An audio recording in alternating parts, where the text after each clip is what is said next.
People think you need to be all airy-fairy, high vibration and be positive. That's complete bullshit. If you persist with any internal attitude for long enough, it is going to happen in your reality. Something happens in your life which makes you draw that line in the sand and go, fuck it, this cannot happen again. This pattern needs to change. After 7 years and over 1,000 clients, researching every single book, speaking to hundreds of successful people, I've finally figured it out. People have goals, but they're wish lists. They don't really want it. You know, there's a difference between wantingness and willingness. But if I say I will it, I become one with that thing. There's no saying. It's just that resolve. You make a decision. So for most people, like myself, I realize that decision usually comes from a place of deep pain.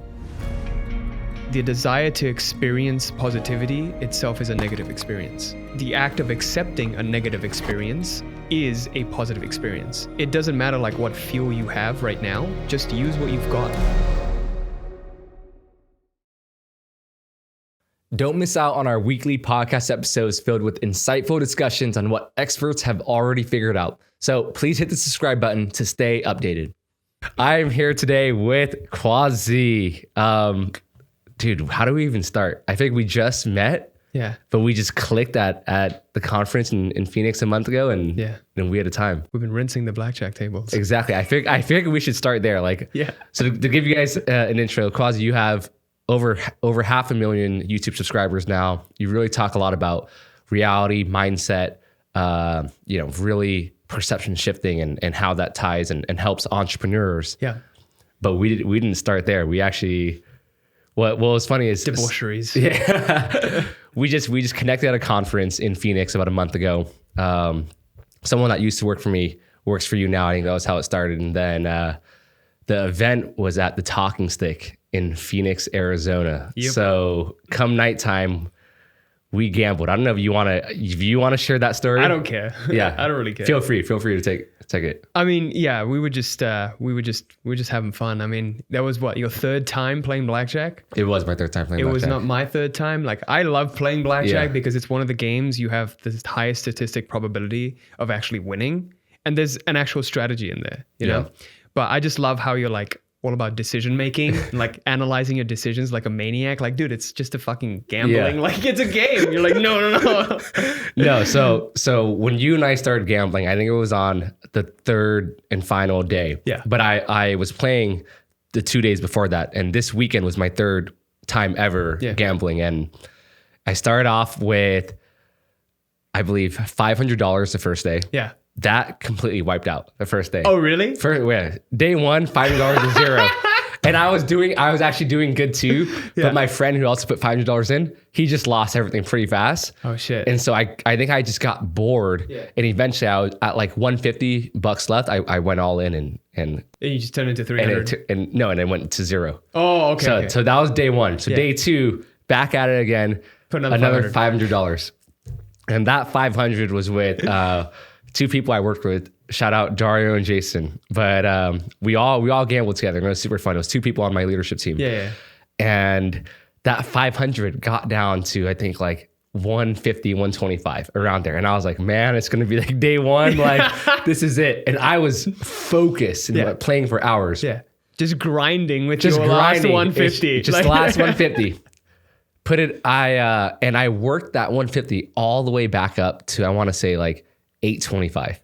Shit. That day too. So I was like, okay, not bad. You're still net like $300 net down the line. Yeah, I was down like $200, but I was like, whatever. That was a good day two. So day three, I woke up. I couldn't even focus on the conference. I'm like, I'm gonna make the conference thinking about blackjack. Like, what am I gonna do at the tables later? Yeah, no, not trying to grow my company and add millions to the top line. The $1,000, the $500 that I lost. That $200 I lost, I'm making back that and more.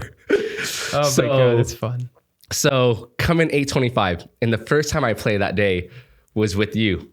Yeah. And I was feeling lucky. I was feeling good because those first two nights I played 3 to 4 hours a night each night. Bro, you were wired. I was wired. So I remember my decisions, and I was like trying to treat it more as a science. And I was asking people at the table around me, like, what should I do? Why? Yeah. And I remembered like what ended up happening. And so it was you, me, and Nick. That was so much fun, dude. We go to these back tables I didn't even know existed. Yeah, that you took me to. Do you remember that? Like, we just kept winning. Dude, we ran up that table. I went from 825. I sat down and I got it up to about 1,500. Dude, I just look over to you and you're like stacking chips. Wired. Dude, $1,500 with you. Yeah. And then we take a break. I go play with some other people. Yeah. And I got up to about like $2,000. I ended up net over the weekend like 1,600. But still at my peak, I was up basically. Wait, you made $1,500 playing blackjack? I went from 825 to at that peak that night, like 2,100-ish. Oh, bet. So with 1,000 initial capital. So at my peak, I was up 1,100. Yeah. I ended up being up net 600 for the weekend, but that was our experience. That was fun. That was insane. Yeah. Dude, the first day I played, like I just stepped in like 20 minutes in between like breaks of the conference. And I was like, I'm just going to go to the blackjack table real quick. I sit down with 300, walk out with 600 in like 20 minutes. I'm like, I'm done. I'm out. Wow. I'm going back in. But that's what you need. You need to. You need to know when to leave. Yes. You need to know when to leave. Because it's like the odds are stacked against you, you know? And so with time, you're going to lose. It's like, even if you play perfect strategy, I think it's 48% that you're going to win. Yeah. 52% on the house. Yep. So with infinite hands, house wins 52% of the time. Yes. So, but if you play it where you cut off your when you're up big, you cut it off. Yeah. I feel like that's how you put the odds in your favor. Yeah. So you choose when you can leave. Yeah. You know, that's the beauty of it. Yeah, and I think it was interesting just watching people's like mindset as well, because as it gets later in the night and as people get more drunk and stuff, they stop caring, and that's where they make all the money. Yeah. Because they get drunk, and that's why they serve you free drinks. Yep. So people get sloppy. It's like that Batman quote: "You either die a hero or live long enough to see yourself become the villain." That's what every time I'm playing blackjack, I just think that. That's so funny. That's my motto. Yeah. Hey, we left that weekend both heroes, and that was it. Yeah. So that was fun. Good. Yeah. But no, tell me more about kind of how you got into this whole, mindset, reality space, and would love to learn more about that background. Yeah, dude. I was just so deeply frustrated with going the 9-to-5 route. So I studied engineering in college, and I graduated in 2019. I went to Boston University, met my wife there, everything, great time. Then the summer of 2017, like junior year, 2018 maybe, I had like a summer internship at this engineering firm, like a box plant. And, it was like 2 months. And every single day I went in, you wake up at 5, you go to a job at you have to be there by 7, the shift ends at 3. Everyone was itching to get out at 2:59, and everyone was like itching to put their arms in the machines so they can get workers' comp. It was depressing. It was just one of the most horrific places to be in. Yeah. And I was like, I don't want the next 40 years of my life to look like this, So I was like, what do I want instead? So from that deep place of frustration, I was like, you know what? I would like something that gives me freedom in my life. And at the time, I had 2 friends, Arlen, who you know, and he went to school with me too. And my buddy Raphael, he's I would be shocked if you probably know him too, Raphael Cintrone, like the wealthy expat. That sounds familiar. Yeah. It sounds familiar. Or maybe that's him. I don't know, but he does like the Dubai thing now. Like he makes you move to Dubai. But anyway, back then he was doing drop shipping, and he was 18, and an 18-year-old making 10K a month. You're pretty much a millionaire, dropped out of college and everything. So I was like, okay, these guys are doing drop shipping. Maybe that's the path I can get into to live the kind of lives that they're living, right? So, and surprisingly, we were all into pickup. Like we studied pickup, like how to pick up women. Like we were talking about dating strategies and like pickup lines and like how to become better as men in general. And one of the areas of life was business that we were talking about. And so, I saw what they had in common was a YouTube channel. And I was like, okay, if they're making this much money and they both have a YouTube channel, there must be something to making a YouTube channel and having an actual audience.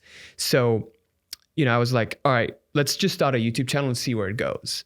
And so I just started a YouTube channel. I had no idea how to monetize it. And at the time I read a book called Millionaire Success Habits by Dean Graziosi. Yep. Yeah. And in it, he's like, set a goal, do this, like write the 7 whys, like, why you want it, et cetera, et cetera. And I did that. I was like, you know what? I want 20K a month, because I figured 20K a month would give me the kind of freedom that I wanted in my life. It would allow me to do whatever I wanted, travel, and not have to go to a job. And so I wrote that down, and that was in July of 2018. And I had no idea how I would get to 20K a month. For all I know, I would sell merch or like sell some fucking like pens and books and journals on my YouTube channel. And, just made YouTube videos sharing value. And 6 months later, like I just visualized every single day getting to 20K a month, what it would feel like to do 20K a month. That's all I focused on. And I just intuitively followed, what felt right to do, which was make YouTube videos, etc. 6 months later, some lady reaches out to me. She's like, I'll pay you $300 for 5 emails in coaching. And I was like, holy shit, you can make money online? Wow. Whoa. Coaching? That's crazy. Because that's my area of strength. Growing up, I was always into tutoring people, teaching, sharing knowledge, because I saw that made me better as a student. It taught me better. So coaching and tutoring, that was always a passion of mine. And I figured, hey, I'm good at this. I'm good at helping other people. So why don't I just give it a try? And I just remember like running downstairs to my parents and being like, someone's going to pay me $300 for 5 emails. I was so hype. Yeah. And that's when I figured that that's the path that I had to take to grow my business, to grow a business, or like have like the kind of life that I wanted to live. But it's just crazy. Like you focus on the goal, then you intuitively follow what feels right. And then it just happens.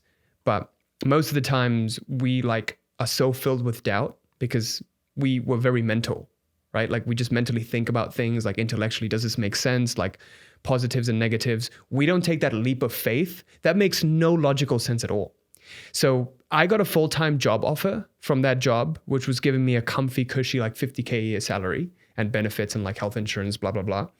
And my parents were so excited. They're immigrants, right? So they're like, yo, just get a safe job, live a safe life, etc. And I was like, why the fuck would I do that? One of my core like drivers is to not be mediocre. Whatever I do, I want to do it exceptionally. I want to be the best at it. And so the idea of just like being at a job only to work up to the level of a CEO, like a job that I hate, and then I can live my life after retirement, like when I'm 60 and my fucking bones are hurting because I've been stressed for the last 40 years, it just didn't resonate with me. So I just went all in on the YouTube route. I declined that job opportunity, that job offer, and my parents were like, you're fucking crazy. And every single day my dad would come up to my room and be like, did you make any money today? What happened? Did you make any money today? Yeah. And I remember in May of 2019, this was like, so July 2018, I set the goal and I went on the journey. That's when you started, July 2018.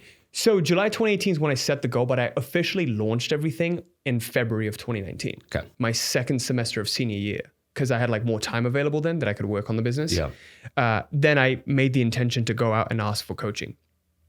So when I started, like I did a launch on my YouTube. Back then I had like 800 subscribers because I'd been doing YouTube for a year. And then I was like, hey, I'm going to work with maybe 10 people. If you want to schedule a call with me here. We'll do one-to-one.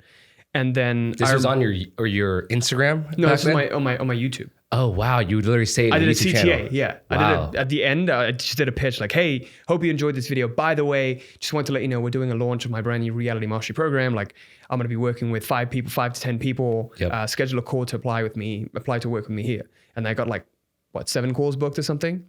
And I remember getting on my second call, this dude from Mexico. And at the end, I pitched for $997. And he's like, yeah, I'm in. And I was like, holy shit. Like I was I was shaking. I was like, oh my God, like I'm literally about to collect money online. And, I tried to, I didn't even know how to collect payments. So I was like scurrying to find PayPal, like find a fucking link, like Wix Studio, like the back end of my website, like get a payment link. Yeah, hey, just stay on the phone real fast. Don't change your mind. Give me 5 minutes. Don't go anywhere. Yeah. That's exactly what happened. Yeah. And then we tried to put it in and the whole thing wouldn't go through.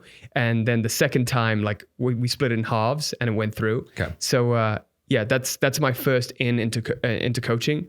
And then I was making like 0 to maybe 3-4K a month. And I had a deal with my parents that if I made 5K a month, they could get off my back and not pressure me about getting a job. And then the month of May is when I graduated, May of 2019. And May of 2019 was the worst month that I had. I made absolute 0 that month because I had so much pressure on myself to get a sale and to prove to my parents that I can do this. I was so needy on every single sales call that I got on and I closed nothing. And like that month was like the most brutal month of probably my entire life. Wow. I just remember crying like every fucking day because I was like, oh, what am I going to do? Like, can't make this work. I'm going to have to go back to a job. My parents are right. Yeah. Like just like doubting yourself, like that deep place of doubt. And then the following month, I kind of like just let it go. I'm like, you know what? I have nothing to lose. My worst fear came to life. So what the fuck's going to happen? The following month, I made my first 8K month. Never made $8,000 in a month before. And I was shook. I was like, whoa, what's going on? The month after that, so that was May, June, July. I did a 12K month. August, I had my first 20K month. And it's crazy because I set a goal in May of 2019. July of 2019 that I would make 20K a month a year from now. It took me 1 year, 1 month to hit that goal. And it actually happened. Wow. Yeah. And what would you attribute to those things, right? Because I think now as we go into 2024 as well, yeah, a lot of people are gonna sit down, write their vision board, write down what they want to manifest. But for a lot of people, they won't hit it, right? So what would you say was the biggest differentiator? Yeah. So I guess in that scenario, people have goals, but they're wish lists. It's like, oh, it'd be nice to have this. They don't really want it. They don't will it. There's a difference between wantingness and willingness. So if I want something, I can say I want it. There's a separation between me and that thing. But if I say I will it, it will happen. I become one with that thing, right? When you say, it's like, I want a sandwich versus I'm going to go and get a sandwich. And you just go and get it. There's no saying. It's just that resolve. You make a decision. So for most people like myself, I realize that decision usually comes from a place of deep pain. Something happens in your life which makes you draw that line in the sand and go, fuck it, this cannot happen again. This pattern needs to change. That's how people quit lifelong habits like smoking, like shit that they're addicted to, make decisions like start up businesses. They make that decision, but typically it comes from a deep place of pain. Yeah. So have you heard of that study by the FBI where they said the most successful people who were in the Navy SEALs and just in general, successful people have some sort of childhood trauma. Yeah. Not to the point where it breaks them. Yeah. But enough childhood trauma where it drives them to push and achieve for something great. That's really good, because I think I remember something, I don't know who did this study, but every single successful person has gotten bullied at some point in their lives, in their childhood. Did you see that? Did you hear that study? No. Yeah, he was doing like an analysis on like all of these successful people. They've gotten bullied at some point in their lives. And one of the greatest examples of this is Elon Musk. Yep. He was he was beat up, like he ended up in the hospital because he was beat up so bad. Like his head was punched in. Wow. Yeah, in like South Africa. The other thing he says is successful people, I think that maybe Chris Williamson said this. They did a study. It's like successful people have 3 main qualities. They are deeply, deeply insecure. But at the same time, they have a superiority complex. They believe they're better than everyone else. And the third thing is they have a maniacal focus. They can just fully focus for very long periods of time to get shit done. They have unwavering focus. These 3 qualities make someone very, very successful. Yeah. Yeah. It's, there's a study as well where they break down the difference between a superhero and a villain. And I think what's been really nice that these companies have been putting out, they've been putting out actually the flip side, like the background of stories. Like I don't know if you've watched the Joker and things like that. You should. Okay. Because the Netflix show? Or no, the HBO? Movie. The movie. Oh, the movie. There's a movie on the Joker that came out a couple years ago. Okay.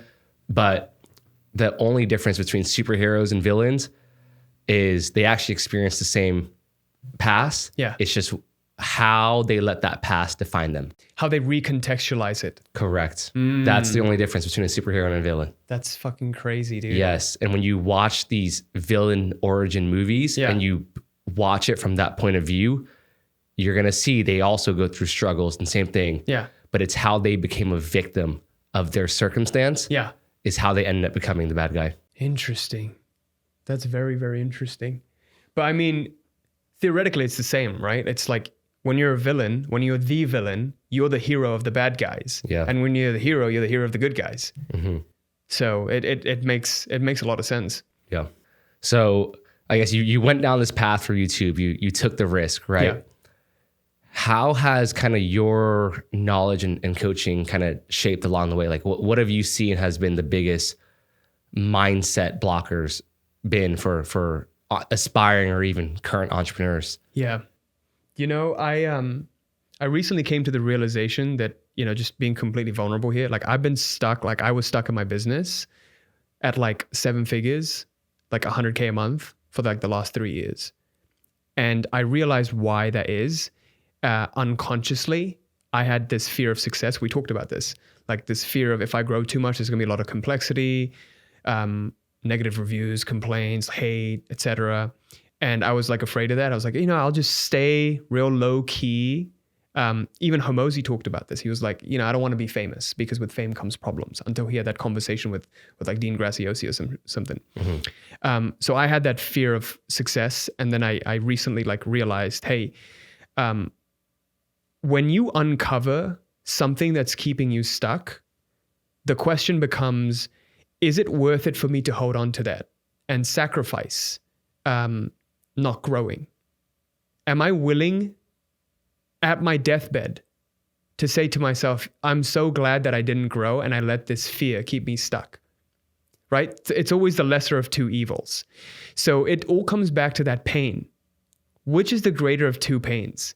The pain of staying stuck here like this for the rest of your life, or the pain of like holding on to that belief, like that it's causing you, or the pain of that belief like actually coming to life. And when you can make one pain greater, it's going to drive you to, doing the desired behavior. So I think most people don't know how to channel their pains.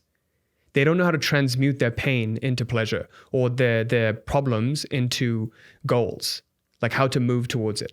It's the transmutation of your desire, the thing that you really, really want, the wantingness, into intention, into willingness. I think that's what most people miss. And that's why there's a lot of wish lists that are quickly abandoned, like right after New Year's, because they just forget about it. Like, oh, it was a nice thought at first, but I guess I'm just not really willing to do whatever it takes. I'm not willing to give it my all. I'm not willing to sacrifice this. I spoke to an 80-year-old man who's like extremely successful. He's at my country club. Like he plays really good fucking golf. He's a scratch golfer at 80 and he like drives it further than me. And he was like, yeah, I've been doing these seminars, like personal development seminars for the past 20 years of my life because my wife is obsessed with them. And I did seminars on relationships, business, health, everything. And there's always a 3-step formula, like a 2 or 3-step formula. It's like, what do you want? When do you want it by? And what are you willing to give up to get it? What are you willing to sacrifice to get it? There's always a trade. There's always a transaction, right? That's why they used to make sacrifices to the gods back in the day. Like all of these rituals, like what are you willing to give up in order to get it? And when you do that, you're subconsciously saying to yourself that this is worth it, worthy for me enough for me to give this thing that I love so much to go ahead and get it. So do you also think it's because it sounds like people, they have this like this pinch or this stab, but it's just not deep enough of a driver that allows them to push. So they're almost in this like limbo area where the pain is not great enough to really push. Yeah, it's like, you're kind of in a nice job. You kind of hate it, but you're getting paid a good amount of money. Those are the worst. Yeah. Right? When you have that baseline level of comfort. Yeah. When you're comfortable, being comfortable is the absolute worst thing. Because when are we the most comfortable? When we're dead. When are we the most alive? When we're the most uncomfortable. Like being uncomfortable, doing that fucking cold plunge, it makes you more alive. When you're sitting on the couch, eating junk food and watching TV, you're dead. You're basically just slowly rotting. You're not experiencing anything outside of your zone of comfort. So it is that limbo period where you kind of, you don't have enough drive you don't have enough pain to do something different. So you just stay in that zone that's comfortable, that salary, those benefits. Yeah. Yeah. That's why one of the things I really believe in, and it makes me think, obviously I would say I'm pretty far away from having kids, but once I do, one of the things that scares me the most is like how I'm going to raise them, because I know, even where I'm at, successfully financially right now, 10 years from now, I'm going to be more successful. And so what that's going to create is a very comfortable environment for someone to grow up in. Yeah. Even though I'm going to have the right business principles and philosophies instilled into my kids in the future. Yeah. Comfort is what scares me. And I think as I look back even on my life and I think about my friends who are successful, there's a level of adversity that is actually a benefit. So if you're watching this and you had adversity growing up, you had childhood trauma, whatever it is, Yeah. I see that as being as winning the lottery. And people may not see it that way, but the amount of kids I've seen who have inherited money or just had everything growing up, wild. that they don't end up doing anything. They end up become becoming drug addicts, partiers, no motivation. Yeah.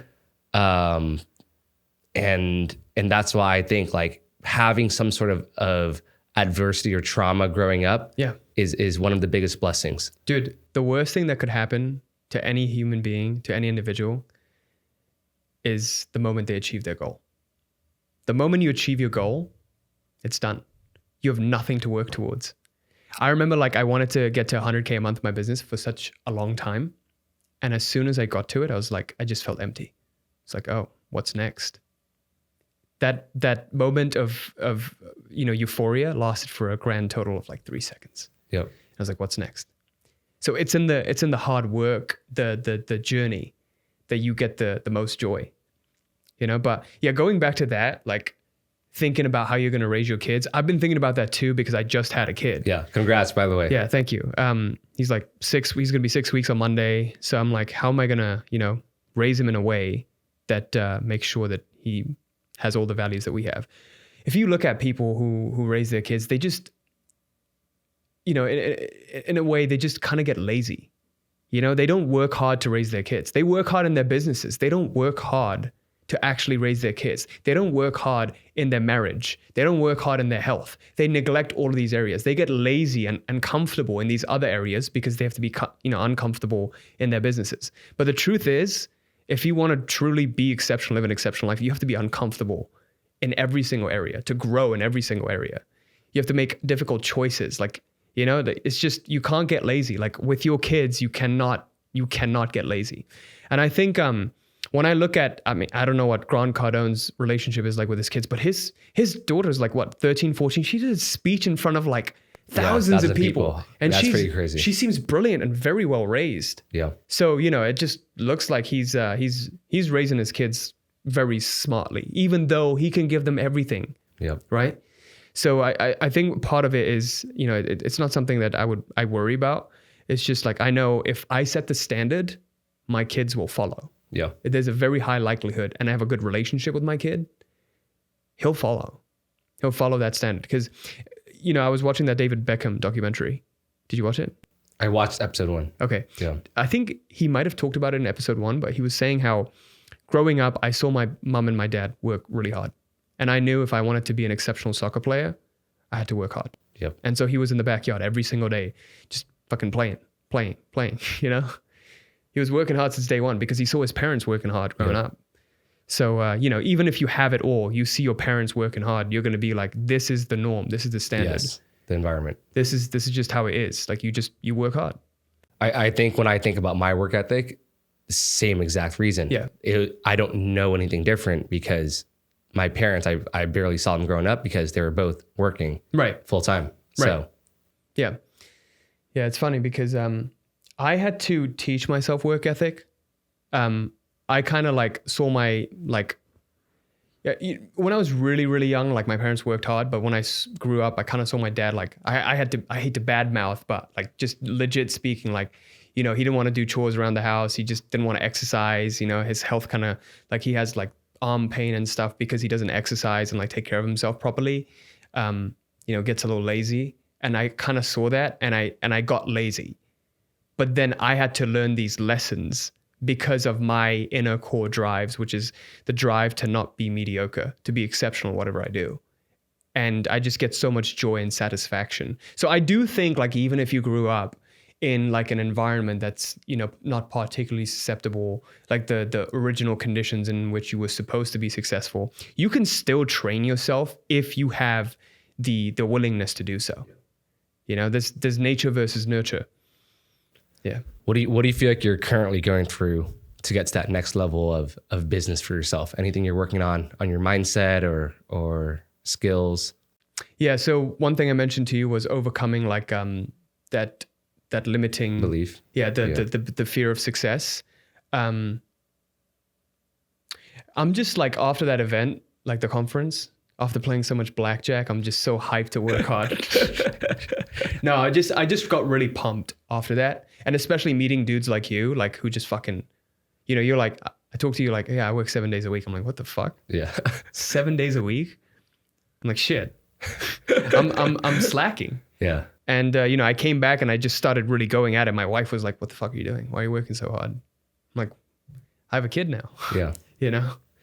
That's interesting. I think it's a lot that comes to like just when you meet someone's reality, and their reality is different from yours, or it's like when you meet people at different levels, it kind of just any belief you thought you had or it destroys it, but it also opens your eyes because it wasn't even in your worldview. It wasn't even part of your worldview. It's fucking crazy. You know, like you get into a room of people who are doing like 2-3 million a month. You're like, I'm barely doing that a year. Yeah. You know, it's like, whoa, that's fucking crazy. Yep. That you can do that in a month. So there's different levels to the game. It just opens your eyes to it. Yeah. I would say, you want to know what my biggest reality perception was early on in business? What was it?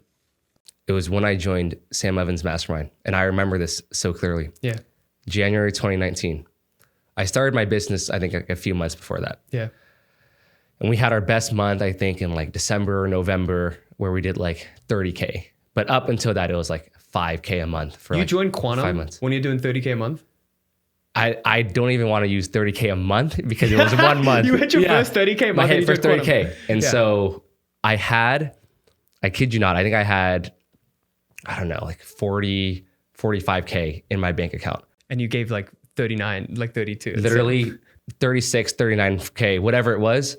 Bro. I told my parents, I said, I need to join this mastermind. Yeah. Because I don't know what I don't know. Yeah. And they're like, you're insane. That's all of your money. Yeah. And I said, I'm going to do it. Yeah.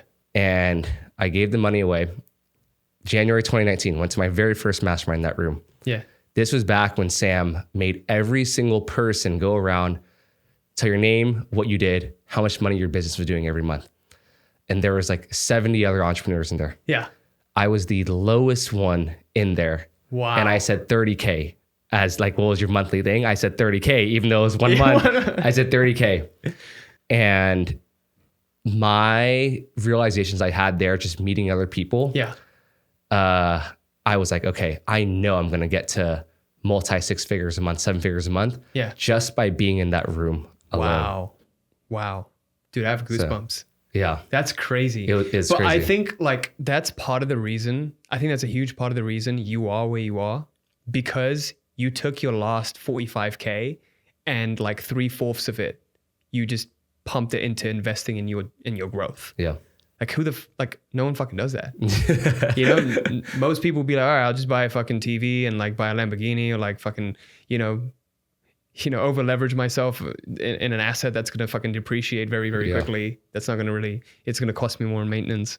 Yeah. Yeah. But it ties back to what you were talking about earlier, that the reality shift. Yeah. Because I was, 24 years old. Like I didn't know, 23, 24. I didn't know any other entrepreneurs, let alone people who were even one entrepreneurs. And I went to a good school. I went to UCLA. Yeah. I didn't know any other entrepreneurs. 2, let alone people that were doing 100K a month plus. Yeah. Right. And going there and meeting so many people like that and realizing that was the norm. And also realizing that these same people were not any different from me. Yeah. That's, I think, the biggest thing. If they can do it, why the fuck can't I? Yes. You know, what's different? We're made same, like, same flesh. We have skin, flesh, like maybe I'm Asian and I'm brown. Yeah. You know, it's the same. And I think like people, that's why I think it's so important to get in those rooms. And if you can't get in those rooms, watch it on YouTube. Like it's surround yourself with that energy. It's the energy. It's the energy. Yeah. So yeah. When was your first month? You were in Sam's as well, right? Yeah. I joined Sam's when I hit as soon as I had my first 100K month. Nice. I was like, all right, I'm joining. And it was in February of 2020. February or March of 2020. Okay. Yeah. Yeah, but I don't think we met. I think that was when I was done. You're done. Yeah, I think because you joined January of 2019. Yeah, I think I renewed for another year or something. I don't remember. I don't remember meeting you. Oh, okay. You were probably in that at that time. Yeah. But you probably were just like, it was different. It like became different once COVID happened. I think like, oh, it completely changed. Yeah. So yeah. They stopped doing the in-persons. Yeah. So tell me a little more about some of these topics. I know you talk a lot about on your YouTube channel, like the law of attraction. Yeah. Because I think we've all heard that, right? But what's the actual science and psychology behind it to get it to work? I'll be honest, dude, I have no fucking clue.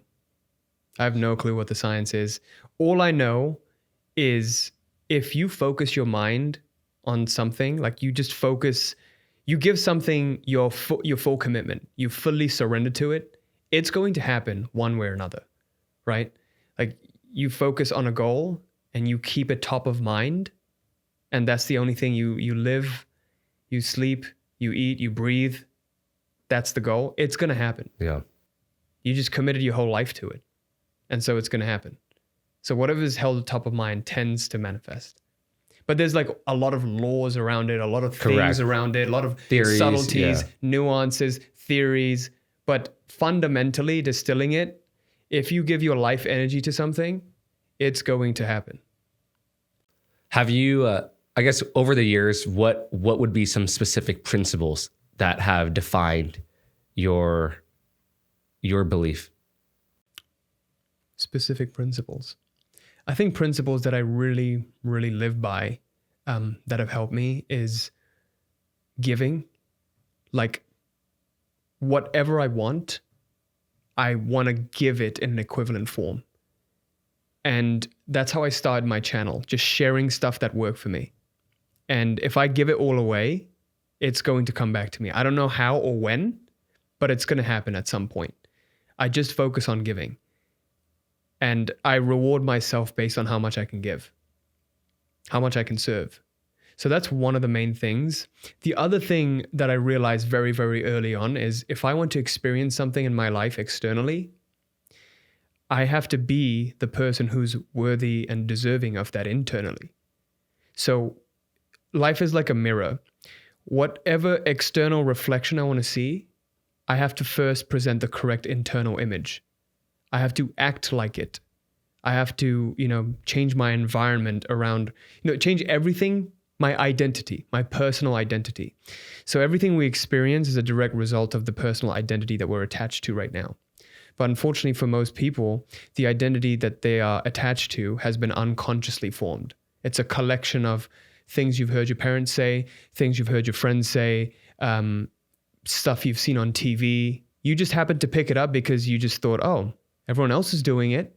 You never thought about it. You never consciously thought about, hey, do I want to accept this? Do I want to let this in? Is this going to serve me or no? So when you start to consciously choose that, when you think about the goal or the thing that you want and you consciously choose the personal identity, then you begin to experience it. Yeah. And how can you rewire that, right? Because unless you have some life-changing or breathtaking moment that happens, like how can you work towards rewiring that? Yeah, it's a good question, because I agree that one of the main ways to do it is through that traumatic event that happens, like that painful event. And from that painful event, you make a decision. But what needs to happen is there needs to be a resolve in that decision. Ultimately, we make a decision for three things: what I want to do, what I want to have, and who I want to be. Having, doing, being. What we have is a result of things that we do. If I do X, I have Y. But what we do is a result of who we are. Right? So what your natural habits and tendencies are a result of who you view yourself as in this world. So to answer your question in terms of, you asked me how someone can rewire themselves without like a traumatic event. You need to create that traumatic event. It's like that Michael Jordan documentary where he creates enemies. He makes up stories even though they never said anything about them. You need to pick the right, the worthwhile thing to fight for. you know, and that's why we watch movies. We get entertained by them because there's a plot. Hero, conflict, enemy, mentor, solution. So what is the thing that you're fighting against that's worthwhile, that's a worthy mission for you to pursue? And this doesn't have to be a person. It can be an idea. It can be a quality about you that, you know, in the past that has led you to, you know, to not become successful. Like your personal demon, you know, something that you're fighting. And it's just a story, right? We're all characters in this game of life. But these characters, they're fueled by the story and the enemy and the mission. So what is that? What is that for you? What character do you have to be to fight that enemy, to fight the bad guy? Otherwise, it's just boring. Yeah. There's no fun. Like if there's no bad guy to fight, what the fuck am I doing here? And I think that's where people become comfortable. Yeah. When your life is good. Yeah. Right? There's no real issues. You could be more in shape. Yeah. Yeah, you could make a little more money, but life is good. Life is good. Yeah. Yeah. Boring. It's just boring. That's why I also think for anybody as well, one of the best traumatic experiences that can happen to you is a breakup. A breakup. I've seen my fair share of people, and even for myself also. Like, did you go through a tough breakup? I think it was tough in hindsight, but it was also my very first breakup. This was when I was in college. And I remember just having so much energy or fear or anger to like drive and push towards something. Yes. And I think that is something that, I mean, don't go out there and get your heart broken, but I bet you can use that fuel right now still, even when you think about it. Yes. And thinking about like what she said to you or who she went with instead of you, it makes you want to become even more successful or show up even better, right? I would say a lot of the jumps in success I've had in the past were through, I've only had two girlfriends, but both breakups, I would say I definitely saw in the months after it an exponential drive and level of focus. Yeah. So, and you know, like the biggest misconception there is in this personal development community is people think you need to be all airy fairy, high vibration and be positive. That's complete bullshit. Being positive is like the desire to experience positivity itself is a negative experience. The act of accepting a negative experience is a positive experience. It doesn't matter like what fuel you have right now, just use what you've got. You know, like you just do what's necessary in the moment and what you've got to play with. Yeah. Whatever works. As long as you're in control of it. As long as you don't let your hatred and your anger control and run you. You're fully in control of it. In a way, you're playing with fire. But you know, you need fire to cook. Yes. You got to cook if you want to eat. But just don't let it burn you. Yeah. Yeah. If you can learn to control that anger inside of you, whether that's created naturally by these situations or maybe it's organic that you manifested, it's just, I think, like what you said, learning to control it and channeling that is where it grows. I actually, now that I think about it, now that you brought it up, I didn't even realize this, but I think I became a black belt in Taekwondo when I was like 13 or something. Oh shit. And I did it. One, my grandpa forced me because like he was never able to do it. So like he made it on me. But I think my anger in terms of why I was able to push so hard to do it was not because he forced me to, but because of the broken relationship I had with him. And so I had anger from that. And that's actually what ended up driving me. Like, I'll show you. Yes. Yeah. Versus I'm going to do this to make you proud. It was actually the opposite. Yeah. Ironically enough. So it's the pain. Every time, everywhere I look, you know, I used to always think like, oh, you know, you need good fuel. You know, you need positivity. Doesn't move you to. Yeah. It's great if you want to. It's just that you have to know when to experience what. You can't be like hanging out with your fucking family and like all pumped up and ready to fucking go. Like, you know, hey, this is not Thanksgiving dinner anymore. Just fucking smashing the turkey. Like, but yeah, you just have to know when to tap into what. Like when you're at the gym, you want to push yourself, hit new limits. You have to know which vibration or which frequency of energy is appropriate for that situation. Yeah. That's wisdom. Yeah. That's interesting. Do you do any sort of like journaling or meditation on a daily basis? Yeah, I do. I meditate every morning for like 15 minutes. And the whole goal of this meditation is to step beyond everything, just to look beyond all the thoughts and all the feelings. If I remove all the thoughts and feelings, what's there? I don't know what that is. It just is. There just is existence. And I stay with that. Because if you want to create something, you have to create it from nothing. You have to empty your cup in order to fill it. If you create from a diluted, like a already full place, it's gonna be an ineffective job, right? Because you have all of these misconceptions and false ideas. So I always train myself. That's a training for me to become empty. Every morning, training for me to become empty, and I carry it on. I bring it back up during my day. So the formal meditation itself is training, but the goal of meditation is to become meditative. The goal of the act is to become the thing. So that's what I practice. Nice. Yeah. Every single day you do it before you start your day, essentially. Yeah. That gets you grounded. Cold shower, meditate. Nice. Yeah.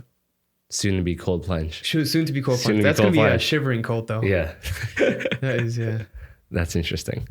Have you done any like retreats? Have you gone on any like meditative retreats, or have you ever thought about wanting to do one? No, I never really did. You know, I'm kind of weird in that sense. I talk about all this stuff, but I don't do a lot of like woo-woo, like ayahuasca, drugs, ayahuasca. Yeah. I don't do any of that stuff because I feel like I'm probably going to offend a lot of people here, but they're just crutches. You know, like all of these things. And if it works for you, that's great. I'm not looking for experiences. I'm looking to go beyond all experience. What is beyond all experience? You know, because all of these experiences in life, they're fleeting. They're going to change. You're going to have ups, you're going to have downs. What is there when I go beyond ups and downs? You know, when I don't need experiences to make me feel a certain way. I just am. I think that's the ultimate. I'm looking for the ultimate. I'm not looking to settle for, you know, petty experiences like doing drugs and like feeling a certain way. You know? Yeah. I think a lot of people watching this, especially if they're in the personal development community, they won't agree with me. And that's okay. You know, like I think there's like a stage to it, to personal development. Like when I started off, I didn't know anything and I didn't believe in anything. I was skeptical, so I didn't do anything. In the middle, I was obsessed with everything. I tried everything, you know, obviously not ayahuasca, but it's just, you know, I tried like all of the techniques, meditations, hypnoses, etc. But then when you make a full circle, you go back to nothing. You know, it's like the Buddha says, before enlightenment, you fetch wood, carry water. After enlightenment, you fetch wood, carry water. In the middle is when you do like all the dumb shit to get to that point. Interesting. Yeah. Is that something you want to eventually work towards, like enlightenment, full, you know, like a full meditative state? What's your thoughts on that? You're not religious? I'm not religious. Yeah. But I think that is the ultimate. I think the ultimate is transcending everything. But the only way to get to that is through working out your karmas. And karma literally translates to work. It translates to action. So when I work hard, I'm undoing things from my past lives, etc. I'm living to my fullest potential. If I'm in full harmony, alignment, and congruence with what feels right for me now, which is growing that 7 or 8 figure business and like crushing it in life, and I fully follow it, I'm living to my truest potential, my ultimate truth, enlightenment will happen. I will either like, you know, lose all urge to work towards shit and like just meditate in a cave. Maybe that'll happen, but that's not happening right now, you know, and that's okay. Whatever's happening is happening. But I think that is the ultimate, you know, when none of those things matter anymore and you just it's that being. Yeah, I agree. Do you meditate? Are you Buddhist? No.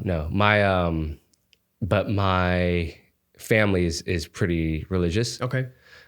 Not my parents. My parents are Buddhist, but they're Buddhist because my grandparents are heavily religious. Got it. And so that was kind of what was instilled in them. But how I know they're not fully Buddhist was because they sent me to a Christian school my whole life. So like they're not Bet. They're not, but they are, you know? So for me, I would say I'm currently not, but it's also because I would say I grew up Christian, and I grew up Christian because that was all that I knew, right? I was taught that in school and et cetera, growing up. Once I went to college, I realized how different the world was when people weren't pushing religion on you. And so as a result, I was like, okay, I can't call myself a Christian. I had what I believed defined me as a Christian, but I'm not actually, like, I didn't go to church or anything in college, et cetera. And I also have not spent my own time to look into religion as a whole, look at multiple religions, and then understand, okay, this is what resonates with me. This is what I want to practice. And so as a result, I said, okay, I'm technically not religious. And I think come time when life slows down a bit for me, and I do have the time, it's something I do actually want to spend more time looking into. But I don't want to actually say I'm any sort of religion or believe in any sort of religion until I've actually been able to look at it from an unbiased perspective and look at multiple as well. Interesting. I think this is, like, people are going to hate me for saying this, but I think religion is like a crutch. It's a thing it's a set of beliefs and ideas you subscribe to because you say, I no longer want to think for myself. You know, so you accept like certain teachings. So I think after a certain point, religion becomes an obstacle to your development. And, you know, it's just a set of rules. So, like, I believe in God, but I don't agree with all, like, there's some things I really agree with in Islam. There's some things I really agree with in Christianity. Some things I really agree with in Hinduism.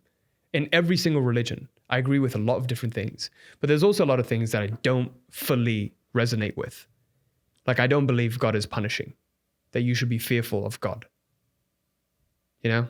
So that's something I've always thought about. Like, I was raised Muslim, but I didn't like the idea that if I didn't pray 5 times a day, God would hate me and that I would go to hell. So I was constantly living in fear. If I didn't do my fasting for Ramadan, I would go to hell and God will hate me. You know, it's like, you know, when you do something that angers your parents, they get angry, but they don't fucking hate you. So I just didn't resonate with that idea too much. So it didn't quite make sense to me. So, you know, I always thought, like, anything with rules and shoulds, like if someone says I should do this, I'm out. It's just saying, like, you know, just saying, stop thinking for yourself. Follow what I'm saying. Do as I do. Yeah, that makes sense. And I think there's probably just two sides for people who are religious, right? The ones who surrender everything and are now using it as like, hey, this is the only way.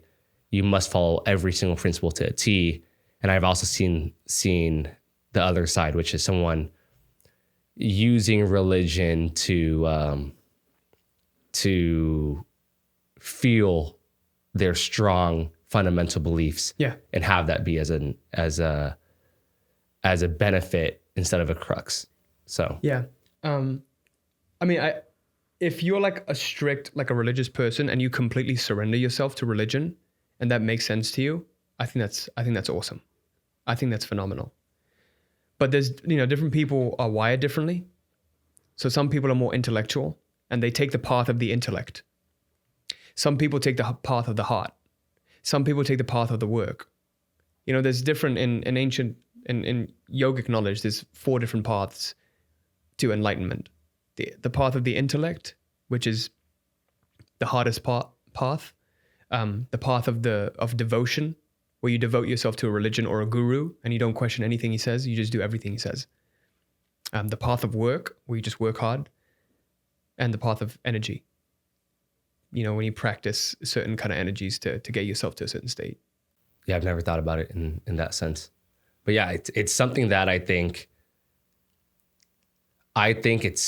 religion is so interesting because every religion has such deep text on their religion that I think I would really enjoy learning about each one when I have more time to dive into it, because clearly I'm in the same boat as you, where I do believe in some sort of higher power, some sort of God that put us here. But in terms of what that looks like, what those practices are, what that religion is, I have no idea. So I know one of the videos you made on YouTube on a different note tied back to how to stop procrastinating.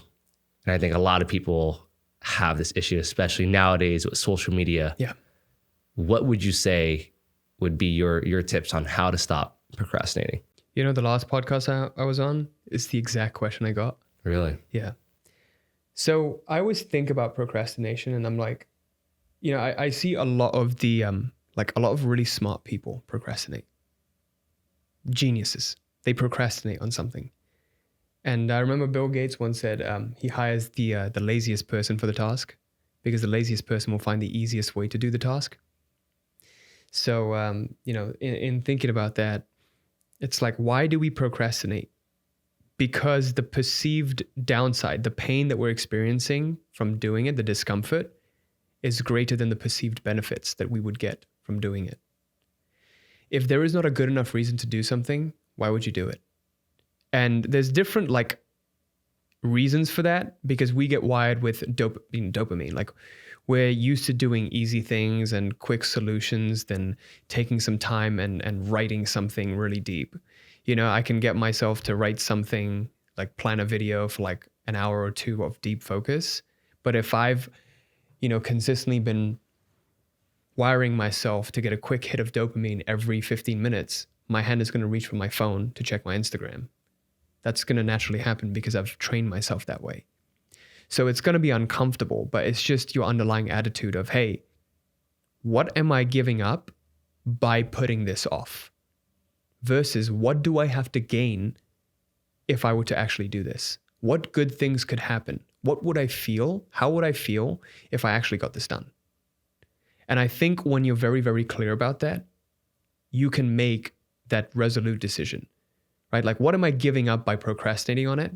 The pain of not doing it and the pleasure of actually doing it. So looking at the downsides and the upsides and using that as like an arrow to move towards your desired behavior. Yeah. You know, one of the life hacks I found for procrastinating, well, it's not as deep as that, but I found it works for me, was I realized I got to a certain point where I just needed accountability. And I realized I couldn't get myself to be accountable for myself. And that maybe that's a limiting belief, whatever it is. So cold plunge, I bought it earlier this year. When you're in that motivation phase, I was cold plunging every single day. I was excited to do it. And then something happens, maybe I go on a trip for a week, and then you just stop. Yeah. Once that habit breaks, you are fucked. Yeah. And so when I realized that, and I couldn't snap back into it myself. And so what I did was I ended up hiring an assistant.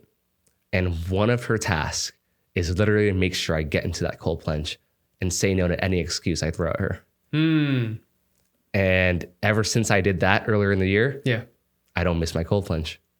That's legendary. I go in it because now my brain works. Whatever works. It's like fuel. Whatever fuel you have. Went through a tough breakup, use it. Yep. So yeah, I think figuring out ways, obviously it costs money, but if you have disposable income, building ways, and that's why personal training, for example, is a huge industry. Yeah. Right? It's accountability. It's accountability. So praise for accountability. I see that. Praise for accountability. How funny is that? How funny is that? Look at that. A book on accountability right here. Staring at us. Yeah. Cool. So this topic you talk about a lot, but it is the mirror principle. Okay. So you probably have spoken about it more than enough times in your life, but what is the mirror principle? Yeah. So it's like we were talking about. The external reality is a reflection, and the internal reality that I have is the image. So when I conjure up an image internally, it's conjured up with essentially two main things. It's my attitude. The attitude that I have to the world around me and the attitude I have towards myself. How I view myself, my self-view, identity, and worldview, paradigm. What paradigm of the world that I have. When you choose those two things consciously, it reflects out into your reality. So if I view myself as someone who's worthy of making a certain kind of money, and I look at the world as a place where it is possible to make that certain kind of money, then reality will reflect that I am making this certain kind of money. The only thing is with the mirror, it works with a delay. So the things that you hold in mind doesn't manifest immediately. Otherwise, whenever you're on a plane and you have fear of turbulence, you would crash immediately, right? Like we were on a plane together and I was fucking shook. You're like, all right, this is it. Tim, I need you to tell my wife and my kids I love them. I was like, what do you mean, man? We're about to eat dinner. They're about to serve us. Like, yeah, that was great. But anyway, I think that's like what I've understood about the mirror is like you hold any image for long enough, you persist with any internal attitude for long enough, it is going to happen in your reality. So those are basically the two main rules of the mirror. The attitude you have towards your world and yourself, and how long you're going to persist with it, no matter what. Because the reflection we're seeing currently is a reflection that's been formed by the image of the past. The thoughts and attitudes that I had in the past is what's causing what I'm experiencing today. So it's like karma, right? The karma that I'm experiencing today is a karmic consequence of what happened previously. Yeah. Cool. Well, that's really all I had for today's episode. So sweet. I appreciate you sharing all of your thoughts behind it. And hopefully if you guys are watching this, that was helpful. Thank you. Thank you for having me, man. Sounds good. That's a blast. Thanks for coming on, man. Appreciate it. Yeah.